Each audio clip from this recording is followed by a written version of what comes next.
Good morning student, welcome back to our science class for class 10th. This is your revision class या फिर हम कह सकते हैं जो इम्पोर्टेंट क्वेश्चन हैं उनके बारे में हम इस चैप्टर में या इस क्लास में डिस्कस करेंगे। ठीक है, तो यहाँ पर देखिए जो आपके परीक्षा अध्ययन है उसके अकॉर्डिंग ही जो ब्लूप्रिंट है उसके बेस पर हम जो आपके बोर्ड एग्जाम के बेस पर जो क्वेश्चन है जो इंपॉर्टेंट क्वेश्चन है उनके बारे में हम देखेंगे। तो यहाँ अपन बात करने वाले हैं chapter number 3 metals and non metal की, जो आपका आने वाला है 6 मार्क का है ना। ये जो है आपका ये 6 मार्क का आने वाला है, जिसमें से 4 आपके रहेंगे ऑप्शनल क्वेश्चन और 1 रहेगा आपका 2 मार्क का। ठीक है, तो इसी बेस पर हम क्वेश्चन को डिस्कस करते हैं। ठीक है, तो चलिए यहाँ पर देखते हैं। तो ये है आपका मेटल एंड नॉन मेटल। ठीक, तो सबसे पहले यहाँ पर देखो चूज द करेक्ट आंसर में फर्स्ट क्या कह रहा है, acid which can dissolve gold and platinum age. तो कौन सा एसिड है जो कि गोल्ड और प्लेटिनम को डिजोल्व कर सकता है? तो ये हमने देखा था इसमें एक्वा रेजिया है ना, ये एक एसिड है जो कि गोल्ड और प्लेटिनम को डिजोल्व कर सकता है ना। Second question, which metal can react with fast with a cold water. कौन सा आपका मेटल है जो कि बहुत ही फास्टली रिएक्ट कर सकता है कोल्ड वाटर के साथ? तो ये आपका है क्या, पोटेशियम। ठीक है ना, पोटेशियम आसानी से जो है ये कोल्ड वाटर से ये रिएक्ट कर सकता है। ठीक है, तो नेक्स्ट क्वेश्चन क्या कह रहे हैं इसमें कि which metal is highly reactive. तो कौन सा मेटल है वो हाईली रिएक्टिव होता है? तो वो होता है सोडियम। इस वजह से सोडियम को जो है कहाँ पर रखते हैं, केरोसिन ऑयल में। ठीक है, and next question, metal which exist in liquid state. ये तो सभी जानते हैं, ये है मरकरी जो कि लिक्विड स्टेट में होता है। एंड कौन सा मेटल है जो कि comparatively good conductor of heat होता है? कौन सा है? तो वो होते हैं आपके सिल्वर एंड कॉपर। तो इसमें दिया है कॉपर, तो आपका आंसर है कॉपर जो है वो गुड कंडक्टर होता है for heat. Okay, and fill in the blanks में आप देखिए इसमें क्या कह रहा है, the constituent of alloy named as a solder are. तो एलॉय का जो यहाँ पर एक कंस्टिट्यूएंट है जिसको किस नाम से जानते हैं, सोल्जर के नेम से भी जानते हैं, तो वो है कौन सा आपका, लेड एंड टिन। ठीक है, and the metal mercury is in all liquid state at a normal temperature. ये अभी हमने जस्ट पढ़ा। एंड द मेटल जो आपका है कौन सा, सिल्वर एंड कॉपर। तो इसमें हम किसी को भी रख सकते हैं ना, तो silver is the best conductor of heat and electricity. And the metal is कौन सा मेटल है जो कि फ्री स्टेट में पाया जाता है नेचर में? तो वो है आपका गोल्ड है ना। और जो प्योर गोल्ड है इस वो कितने कैरेट का होता है? तो वो होता है 24। ठीक है, तो अब यहाँ पर देखो नेक्स्ट ट्रू एंड फॉल्स वाला, helium neon argon are noble gases. तो हाँ हमने देखा था हीलियम, उसके बाद आता है आपका नियॉन है ना, ये हमने पेरियोडिक टेबल में देखा था। हीलियम के बाद आता है नियॉन, नियॉन के बाद फिर उसके बाद ऑर्गन, जिनॉन है ना, फिर उसके बाद फिर रेडॉन, क्रिप्टॉन, ये सारे आते हैं। तो ये आपके क्या है, ये नोबल गैसेस हैं। ठीक है, तो जिसको अपन जीरो ग्रुप एलिमेंट भी कहते हैं। ठीक, फिर ये आपका ट्रू है। फिर the non metal make oxide which are either acidic or neutral. तो ये हमने बताया था कि जितने भी जो मेटल ऑक्साइड होते हैं वो सारे एसिडिक होते हैं नेचर में, बट जो नॉन मेटल होते हैं जितने भी जो आपके मेटल्स ऑक्साइड हैं वो आपके बेसिक होते हैं नेचर में, और जो नॉन मेटल्स हैं वो आपके एसिडिक होते हैं। तो इस बेस पर आपका ये आंसर क्या है, ट्रू है। ठीक, and next third, the element can not be classified in metal and non metal. बिल्कुल कर सकते हैं, तभी तो इसमें जो पेरियोडिक टेबल बनाया गया है उसमें मेटल, नॉन मेटल और मेटलॉइड्स हैं। तो ये आपका क्या हो गया, ऑप्शन फॉल्स है। ठीक है, aqua regia has the ability to dissolve gold and platinum. तो अभी हमने जस्ट देखा, तो ये आपका एकदम करेक्ट है, ये ट्रू है। ठीक, तो ये हो गया। अब इसे मैच द कॉलम में देख सकते हैं आप, मोस्ट रिएक्टिव मेटल कौन सा है? तो ये हमने बात की थी किसकी, क्या बोलते हैं, मोस्ट रिएक्टिव मेटल जो आपका यहाँ पर आ जाएगा क्या, पोटेशियम। ठीक है, फिर लिक्विड मेटल तो ये हमने बताया था मरकरी है ना। और लीस्ट रिएक्टिव मेटल तो सबसे लास्ट में जो आता है लीस्ट रिएक्टिव मेटल नीचे तरफ जो होगा तो वो होगा आपका गोल्ड है ना। फिर उसके बाद फिर liquid non metal, liquid non metal जो है तो वो आता है आपका ब्रोमीन। ब्रोमीन आपका क्या है, ये नॉन मेटल है बट ये लिक्विड स्टेट में होता है।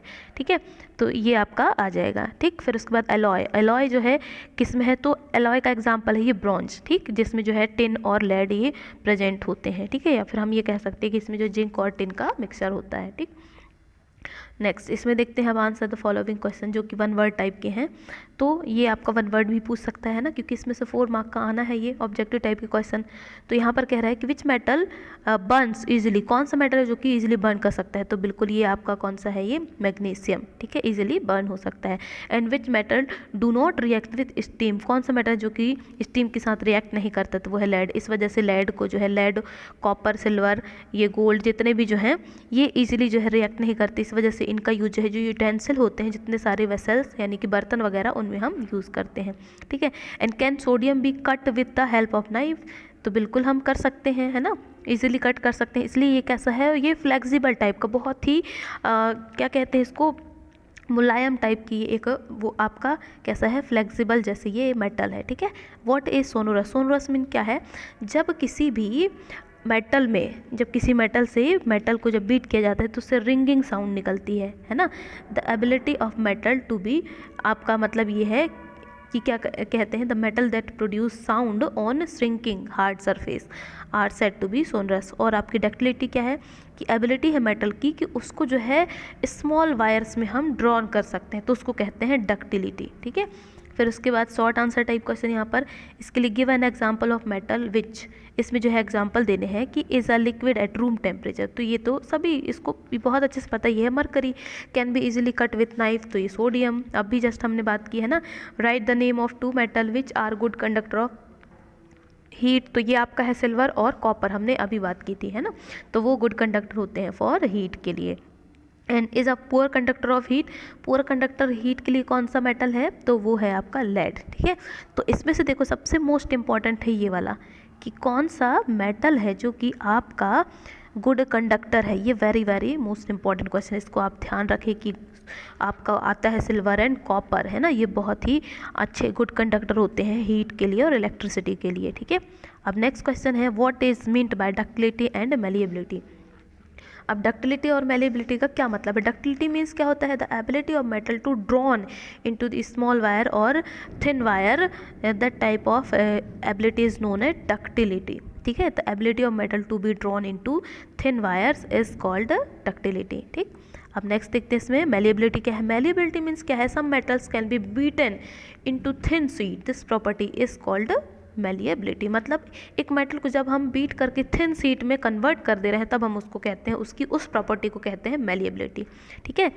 अब नेक्स्ट क्वेश्चन कह रहा है कि why is sodium kept immerse in kerosene oil, because sodium is highly reactive metal which can react easily with air and easily burn and produce high amount of heat and energy, ठीक है। इस वजह से उसको जो है क्या करते हैं, केरोसिन ऑयल में पुट करते हैं, क्यों? क्योंकि वो बहुत ही ज़्यादा स्ट्रांगली रिएक्टिव एलिमेंट है या फिर कहें रिएक्टिव मेटल है, जो कि बहुत आसानी से ऑक्सीजन के साथ रिएक्ट करके बर्न करता है, और बर्न करने से जो है ये आसानी से फायर कैच कर लेता है और बहुत ज़्यादा अमाउंट में हीट और फिर आपका जो है ये क्या है, फायर ये क्रिएट करता है, ठीक है। इस वजह से इसको जो है केरोसिन ऑयल के अंदर इमर्ज करके रखते हैं, ठीक।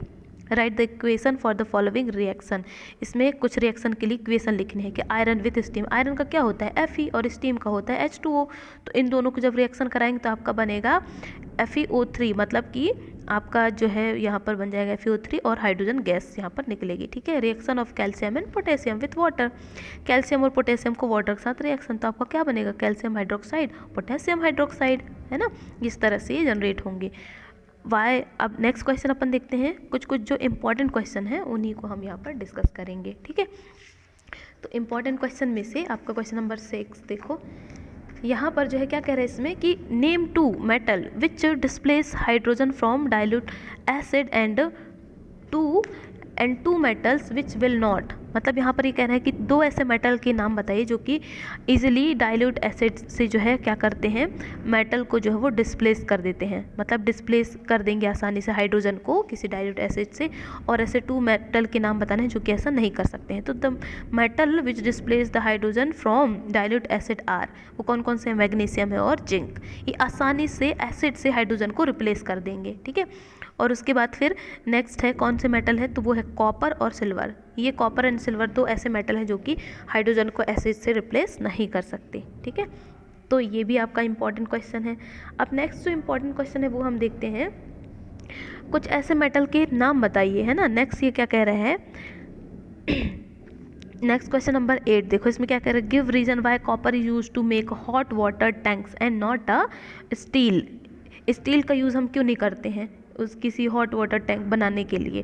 तो यहाँ पर क्या कह रहे हैं, copper is less reactive metal है as compare to iron, it can not react with, ये किसके साथ रिएक्ट नहीं कर सकता, विथ कोल्ड और hot water, so copper is use to make hot water tanks, तो इस वजह से इसको हम यूज़ करते हैं क्योंकि वो आसानी से पानी के साथ रिएक्ट नहीं कर सकता, ठीक है। फिर यहाँ पर नेक्स्ट आपका इंपॉर्टेंट क्वेश्चन है, question number 10, name the metals present in your kitchen, तो यहाँ पर किचन में जो कौन कौन से मेटल प्रेजेंट होते हैं उसको बताना है। तो कॉपर के होते हैं, आयरन के कुछ मटेरियल्स होते हैं, एल्यूमिनियम के आपके होते हैं, है ना, मतलब एल्यूमिनियम की आपके क्या है, कुछ कुछ टिफ़िन बॉक्स वगैरह, कुछ यूटेंसिल्स होते हैं, आयरन के होते हैं, लोहे की बनी हुई चीज़ें, है ना। तो ये सारी चीज़ें जिससे अपन जो है, जैसे अदरक कूटने की चीज़ें हैं वो क्या है, लोहे से बनी है, ठीक।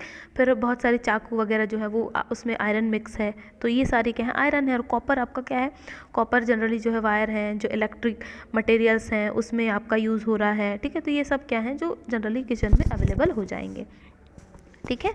तो यहाँ पर देखो इसमें क्या कह रहे हैं, next question 11, the handle of cooking utensil are made of a bad conductor of heat, why, क्यों करते हैं वो, इसलिए क्योंकि आसानी से जो है ये रिएक्शन ना कर जाए, है ना।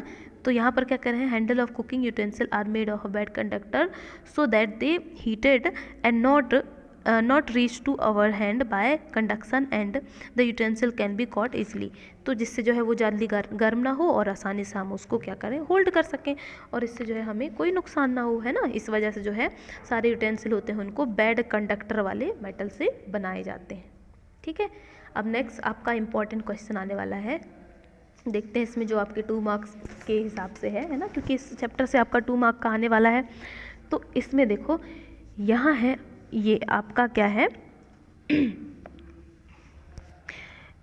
नेक्स्ट क्वेश्चन 12, ये कह रहा है कि why the electric wire and cable are made of a metal, electric wire and cable जो होते हैं वो मेटल से क्यों बने होते हैं, वो इसलिए क्योंकि वो गुड कंडक्टर होते हैं फॉर इलेक्ट्रिसिटी के लिए, है ना, इस वजह से उनको हम बनाते हैं, ठीक।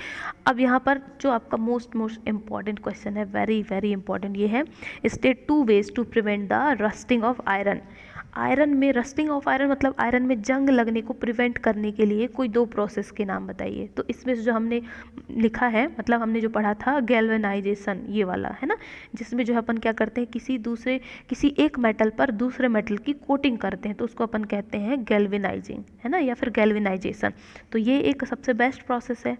तो यहाँ पर क्या कह रहे हैं, इसमें कुछ ऐसे इंपॉर्टेंट प्रोसेस बताए हैं, जैसे कि बाय पेंटिंग करके पेंट कर देंगे तो उसमें जो है आपका जंग नहीं लगेगा, है ना।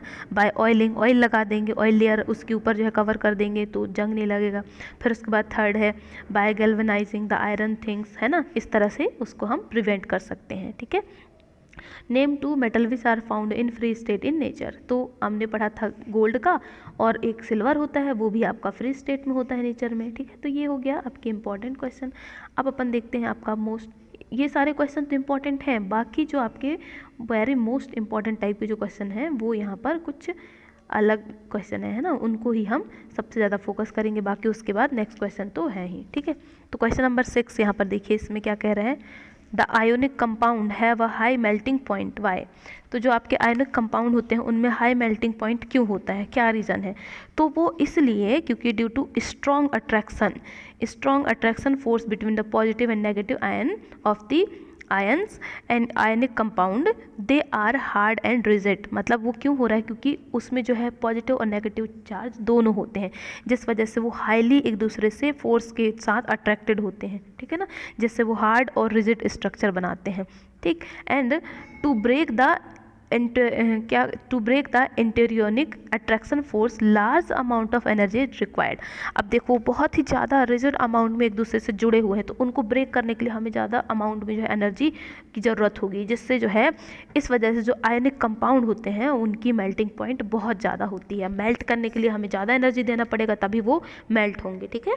तो यही रीज़न है कि पॉजिटिव और नेगेटिव जो आयंस हैं उनके बीच में अट्रैक्शन फोर्स बहुत ज़्यादा होता है, जिस वजह से वो आसानी से एक रिजिड और हार्ड स्ट्रक्चर बनाते हैं, और उनको ब्रेक करने के लिए हमें हाई एनर्जी की ज़रूरत होती है, इस वजह से इनकी जो है मेल्टिंग पॉइंट हाई होती है, ठीक है। ये आपका बहुत ही इंपॉर्टेंट क्वेश्चन है, इसको आप बार बार रिवाइज करिए, पढ़िए, आपको जैसा लगे वैसा पढ़े, पर ये आपका इंपॉर्टेंट, इसको ध्यान से बिल्कुल अच्छे से इसको आप बार बार रट डालिए, ठीक है, ठीक। तो ये आपका हो गया इंपॉर्टेंट क्वेश्चन। अब देखते हैं नेक्स्ट इसमें क्या कह रहा है, यहाँ पर कुछ और क्वेश्चन भी निकल कर आते हैं, ठीक है,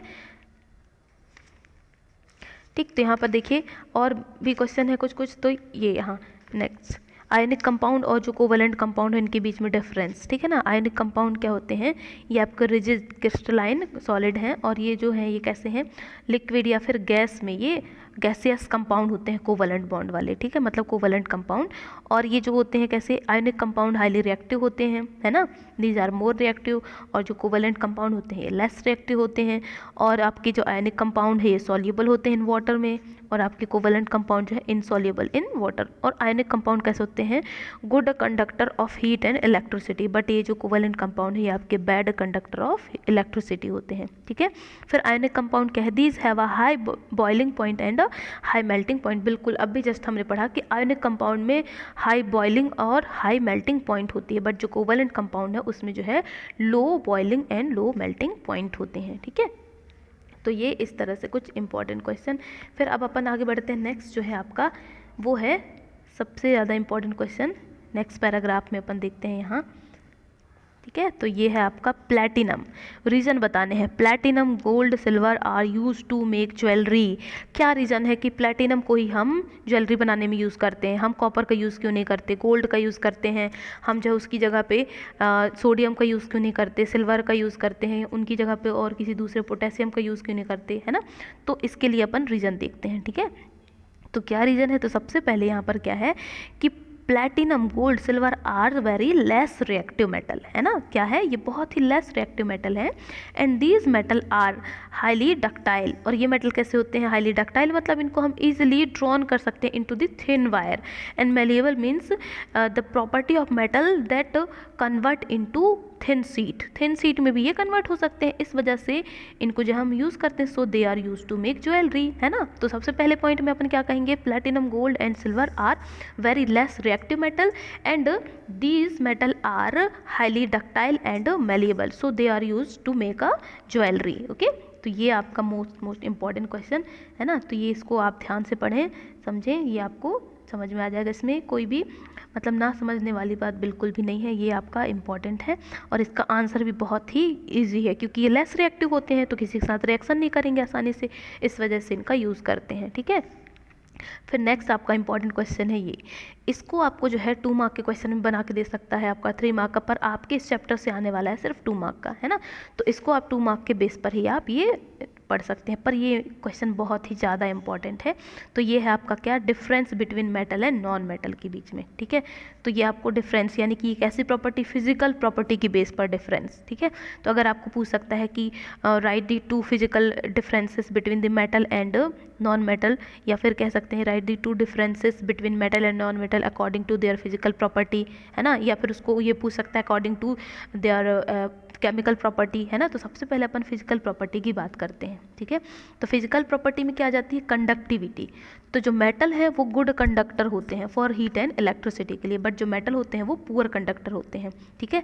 तो इस तरह से ये होते हैं। और मेलिएबल, तो मेटल जो होते हैं ये मेलिएबल होते हैं, है ना, बट आपके जो नॉन मेटल है वो नॉन मेलिएबल होते हैं, ठीक है। एंड डक्टाइल, तो जितने भी मेटल है सारे डक्टाइल होते हैं। तो डक्टाइल और मेलिएबल आप समझ रहे हैं कि मेलिएबल मीन्स हम मेटल को इजीली जो है हम उसको कन्वर्ट कर सकते हैं इनटू थिन शीट में, और डक्टाइल मीन्स क्या है, the metal convert into thin wire, wire और सीट, है ना, इसमें हम कन्वर्ट कर सकते हैं। तो जो सीट में करेंगे तो उसको कहेंगे मेलिएबिलिटी, और अगर हम वायर में कर सकते हैं तो उसको कहते हैं डक्टिलिटी, ठीक है। बट ऐसी प्रॉपर्टी जो है नॉन मेटल में नहीं होती है। फिर उसके बाद स्टेट की बात करें तो जो मेटल है वो सारे कैसे होते हैं, सॉलिड स्टेट में होते हैं, एक्सेप्ट मरकरी। मरकरी सिर्फ ऐसा हमारा मेटल है जो कि ऑलवेज वो कैसा है, वो लिक्विड स्टेट में होता है, ठीक है। एंड नॉन मेटल जो होते हैं वो exist in all the 3 state, मतलब सॉलिड, लिक्विड और गैसेस स्टेट में ये होते हैं, ठीक है। फिर इसके बाद ये मेटालिक लस्ट्रस, लस्ट्रस वाला यानी कि जो, और एक है सोनोरस, जो प्रॉपर्टी यहाँ पर बताया है नेक्स्ट अपन देखेंगे। तो मेटालिक लस्ट्रस मतलब metal are lustrous, they can be polished, यानी कि जो मेटल होते हैं वो लस्ट्रस यानी कि चमकदार, चमकीले, उनका जो सरफेस है वो शाइनी होता है। बट जो नॉन मेटल हैं वो सारे नॉन लस्ट्रस होते हैं, they can not be polished, ठीक है। एंड नेक्स्ट है 5th, इसमें क्या कह रहा है, कंडक्टिविटी, ठीक है ना। तो वही अभी हमने बात किया, कंडक्टर होते हैं good conductor of heat and electricity metal, but जो नॉन मेटल हैं वो पुअर कंडक्टर होते हैं। मेल्टिंग एंड बॉइलिंग पॉइंट, तो जो मेटल होते हैं उनकी high melting and boiling point होती है, बट जो नॉन मेटल है उनकी low melting and boiling point होती है। और एक और चीज़ सोनोरस, तो जितने भी जो मेटल्स हैं उनकी सोनरस प्रॉपर्टी होती है, मतलब ये रिंगिंग साउंड प्रोड्यूस करते हैं, ठीक है। पर जो नॉन मेटल है उनसे किसी भी तरह से कोई भी रिंगिंग साउंड प्रोड्यूस नहीं होती है, ठीक है। तो इसको भी आप बहुत ही ध्यान से पढ़ें और इसको समझें, ठीक है। फिर उसके बाद नेक्स्ट क्वेश्चन है तुम्हारा chemical properties of metal and non metal. कौन कौन से केमिकल प्रॉपर्टी हैं, तो देखिए इसमें सबसे पहले है reaction with oxygen in air. मतलब जो मेटल है वो ऑक्सीजन के साथ, यानी कि ये कहें कि ऑक्साइड फॉर्म करते हैं, तो उसे क्या कहेंगे, तो metal form basic oxide. Metal क्या फॉर्म करते हैं, बेसिक ऑक्साइड, जो कि आपके जिसमें से कुछ जो है वो एल्कलीज बनाते हैं, बट जो नॉन मेटल है वो एसिडिक ऑक्साइड बनाते हैं, ठीक है ना। वो कैसे बनाते हैं, एसिडिक ऑक्साइड। अब जो मेटल है रिएक्शन विथ एसिड सेकेंड, तो जैसे ही ये क्या करेंगे, metal replace hydrogen from acid and form salt. मतलब आपका क्या है, जो मेटल हैं जब वो एसिड के साथ रिएक्शन करते हैं तो हाइड्रोजन गैस रिलीज करते हैं और वो खुद को सॉल्ट में फॉर्म कर देते हैं, ठीक है। But non metal exist do not replace hydrogen from acid, ये बिल्कुल हाइड्रोजन को रिप्लेस नहीं करते, ठीक है। फिर सेकेंड है reaction with chlorine, third number. तो मेटल जो है वो क्लोरीन के साथ इजीली रिएक्ट करके क्या बना लेते हैं, क्लोराइड फॉर्म कर लेते हैं, जो कि कैसे हैं, ये इलेक्ट्रोवैलेंट होते हैं, ठीक है।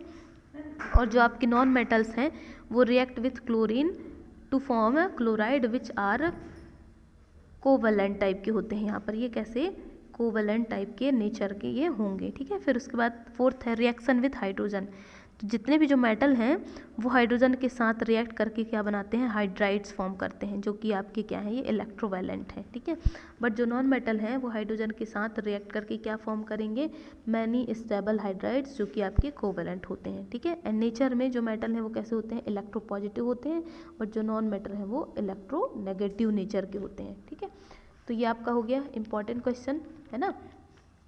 मतलब ये जितने भी इस चैप्टर के इंपॉर्टेंट क्वेश्चन है वो हमने डिस्कस कर दिए। इसके आगे जो है एक और है आपका नेक्स्ट क्वेश्चन, वो हम आपको बताने वाले हैं, ठीक है। तो इसमें ये आपका लास्ट क्वेश्चन है इंपॉर्टेंट क्वेश्चन, तो इसको आप ध्यान से पढ़ेंगे। मतलब एक ही क्वेश्चन को बार बार रिपीट करके वो अलग अलग तरीके से वो पूछ रहा है ना। तो इस चीज़ को आप ध्यान रखेंगे कि ये क्वेश्चन आपके किस किस तरह से ये दोबारा रिपीट करके पूछ सकता है, ठीक है। तो देखो यहाँ पर क्या कह रहा है, right any 5 physical properties of metal. मतलब मेटल्स के 5 फिजिकल प्रॉपर्टी हमें बताने हैं। जो अभी हमने जस्ट पढ़ा difference metal and non metal में, जस्ट इसी को उठा करके मेटल के लिए बताना है कि सबसे पहले क्या है, इलेक्ट्रिकल कंडक्टिविटी। तो पहले अपन बताएंगे जो जितने भी मेटल होते हैं सभी जो है गुड कंडक्टर होते हैं ऑफ इलेक्ट्रिसिटी, है ना। तो इस तरह से, इस वजह से मेटल को जो है एज अ कंडक्टर यूज़ करते हैं, और इसी से जो है इलेक्ट्रिक करंट या इलेक्ट्रिक करंट, जो इलेक्ट्रिक वायर होते हैं उसमें मेटल के ही वायर यूज़ किए जाते हैं, ठीक है। तो जैसे कि एग्जांपल में यहाँ पर लिखा है एल्यूमिनियम हो गया एंड कॉपर, ये अपन बता सकते हैं एल्यूमिनियम एंड कॉपर की वायर जो यूज़ करते हैं, तो वो क्यों कर रहे हैं, क्योंकि वो गुड कंडक्टर होते हैं फॉर इलेक्ट्रिसिटी के लिए। नेक्स्ट सेकंड कह रहे हैं यहाँ पर सोनरस। सोनरस मीन क्या है, व्हेन मेटल कोलाइड और strike a hard surface a metal sound is produce, this property of metal is called sonorous. मतलब जब मेटल जब किसी हार्ड सरफेस से जब जैसे कोलाइड करता है, टकराता है, स्ट्राइक करेगा, तो स्ट्राइक करने से जो है वो एक रिंगिंग साउंड क्रिएट करता है, तो उसको ही अपन कहते हैं सोनरस, ठीक है। एंड डक्टिलिटी, तो मेटल की एक एबिलिटी है, the ability of metal to be drawn into thin wire, this is called ductility. जैसे कि गोल्ड हो गया आपका, और आपके जो प्लेटिनम हो गए, है ना, ये आपकी डक्टिलिटी में आएंगे। एंड फिजिकल स्टेट में तो मेटल जो है always found in solid state, but only mercury is a metal that always found at a room temperature, at any temperature the mercury found in liquid state, ठीक है। तो ये आपका ये फिजिकल स्टेट हो गया। फिर उसके बाद एक नेक्स्ट लास्ट है ये कलर। तो metal are mostly grey in colour except metal like a gold, silver, copper and platinum. Gold, silver और कॉपर एंड प्लेटिनम को छोड़कर सारे मेटल जो होते हैं वो कैसे होते हैं, मोस्टली ग्रे कलर के होते हैं, ठीक है। तो इस तरह से इनकी प्रॉपर्टी, और भी प्रॉपर्टी आप बता सकते हो कि उनकी बॉइलिंग पॉइंट, मेल्टिंग पॉइंट, जो अभी हमने बताया high melting high boiling point होती है ना। तो ये जो है आपकी इंपॉर्टेंट है। तो ये आपका बहुत ही ज़्यादा इंपॉर्टेंट क्वेश्चन है, इसको आप ध्यान से पढ़िए और इसे आप समझिए, ठीक है। तो ये आपके सारे इंपॉर्टेंट जो वेरी मोस्ट इंपॉर्टेंट क्वेश्चन है ये हमने डिस्कस कर लिए। अब इसके आगे जो है हम नेक्स्ट क्लास में मिलते हैं नेक्स्ट चैप्टर के साथ, न्यू आपके एक्सप्लेनेशन क्वेश्चनों के साथ, जिनकी हम सॉल्यूशन के बारे में बात करेंगे। जो आपके इंपॉर्टेंट क्वेश्चन हैं उन पर हम बात करेंगे, ठीक है। तो ये सारे हमने बताया।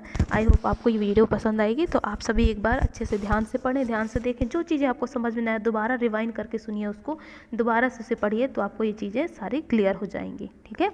तो सारे हमने इंपॉर्टेंट क्वेश्चन आपको आपको बता दिए। अब इसी क्वेश्चन को आप पढ़ लीजिए, यही आपके इम्पॉर्टेंट क्वेश्चन है, ठीक है। तो आप समझ गए कि इस चैप्टर से आपका 6 मार्क का आने वाला है, जिसमें से 4 मार्क का आपका रहेगा ऑब्जेक्टिव और 2 मार्क का ही क्वेश्चन रहेगा। तो ऐसा नहीं है कि हमने जो लॉन्ग आंसर टाइप के क्वेश्चन बताए हैं उसमें से आपका 2 मार्क का नहीं आ सकता है, पर उसको जो है शॉर्ट करके वो दे सकते हैं कि जैसे यहाँ पर difference between metal and non metal है, तो यहाँ पर ये पूछ सकता है कि right the two properties of metal, या फिर right the two physical property of non metal, है ना, या फिर केमिकल प्रॉपर्टी ऑफ मेटल। इस तरह से ये क्वेश्चन बना के वो पूछ सकते हैं, ठीक है। तो आप इनको सारे तरह से प्रैक्टिस कीजिए, आपको जैसा भी क्वेश्चन आए तो वो बन सके वो, ठीक है। तो चलिए मिलते हैं फिर नेक्स्ट क्लास में। Thank you and have a good day.